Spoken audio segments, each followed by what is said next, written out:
주님은 보이지 않는 곳에서도 우리를 위해 일하시는 분이십니다. 오늘의 말씀은 민수기 23장 27절에서 24장 9절입니다. 말씀 살펴보기. 그러자 발락이 발람에게 말했습니다. 이리 와서 다른 곳으로 가도록 하자.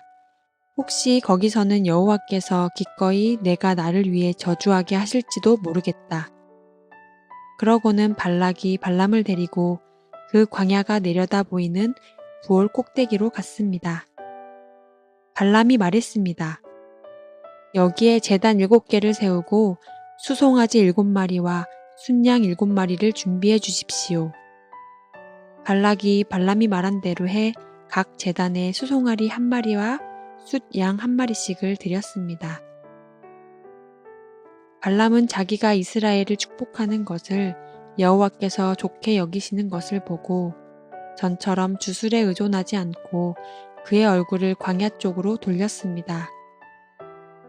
발람이 눈을 들어보니 이스라엘이 지파별로 진을 치고 있고 또 하나님의 영이 그 위에 있었습니다.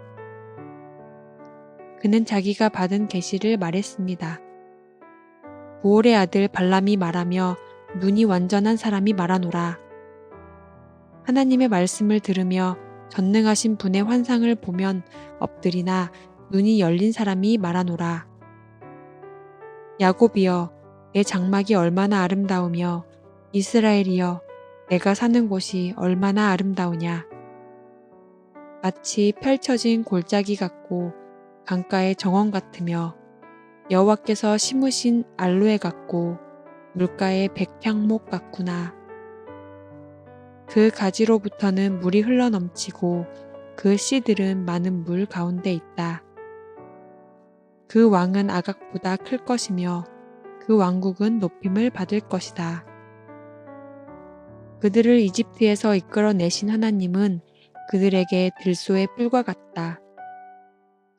그들의 원수의 나라들을 삼키고 그들의 뼈를 박살내며 자기 화살로 그들을 꿰뚫는다. 그들이 수사자와 암사자처럼 웅크리며 엎드리니 누가 감히 그들을 깨우랴. 너희를 축복하는 사람들은 복을 받고 너희를 저주하는 사람들은 저주를 받게 될 것이다. 오늘의 팁 7절 아각.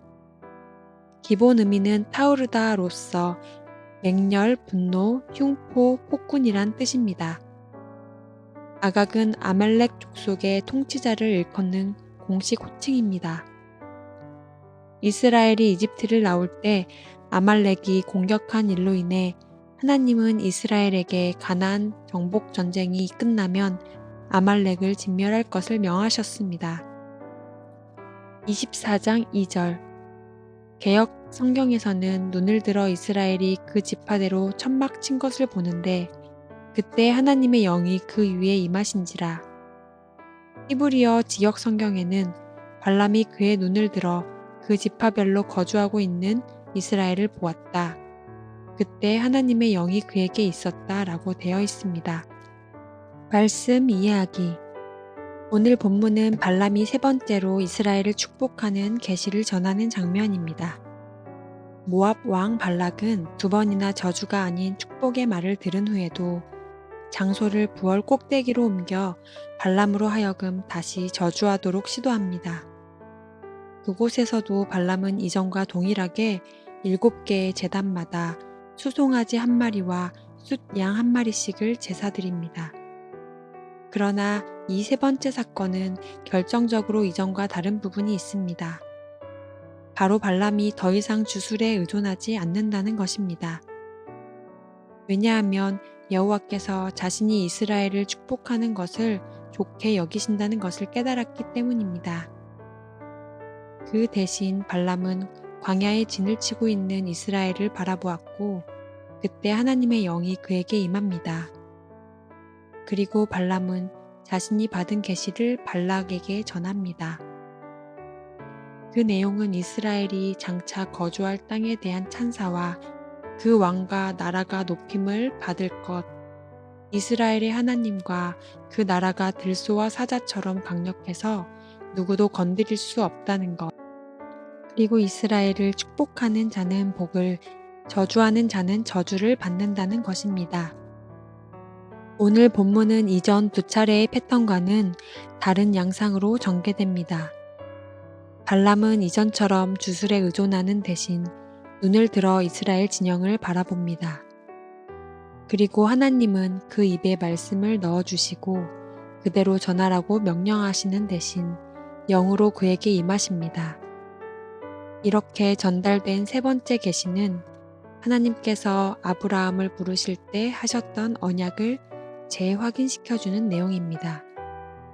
즉 발람은 원독자들이 들어갈 약속의 땅 가나안의 풍요로움과 이스라엘이 한 나라로서 맞이할 영광, 그리고 이스라엘이 복의 근원임을 예언하고 있습니다.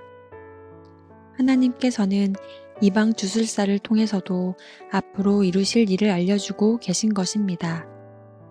오늘을 살아가는 우리는 신앙생활을 하고 있음에도 불구하고 여러 문제와 어려움 앞에 하나님이 어떤 분이신지, 그리고 내가 누구인지 놓치고 있을 때가 있습니다. 우리 눈에 아무것도 보이지 않고 환경이 바뀌지도 않는 것 같고 주님조차도 우리 일에 무관심하시며 아무 일도 행하지 않으시는 것처럼 느껴질 때가 있습니다. 그러나 오늘 본문을 보면 원독자들이 광야에서 머무르며 앞으로 가야 할 길과 담당해야 할 사명 앞에 홀로 있는 것처럼 느껴질 때도 하나님은 이스라엘을 축복하시며 약속을 이루시기 위해 부지런히 행하셨음을 알 수 있습니다. 그러므로 우리 그리스도인에게 필요한 것은 홀로 있는 것 같고 어려운 상황 가운데서도 하나님께 대한 신뢰를 놓치지 않는 것입니다. 우리 주님은 보이지 않는 곳에서 우리가 알지 못하는 방식으로 계속해서 우리를 인도하시고 지키시며 복을 주실 것이기 때문입니다. 말씀 따라 살아가기. 지금 나는 무엇을 바라보고 있습니까? 내 눈에 보이는 문제나 어려움입니까?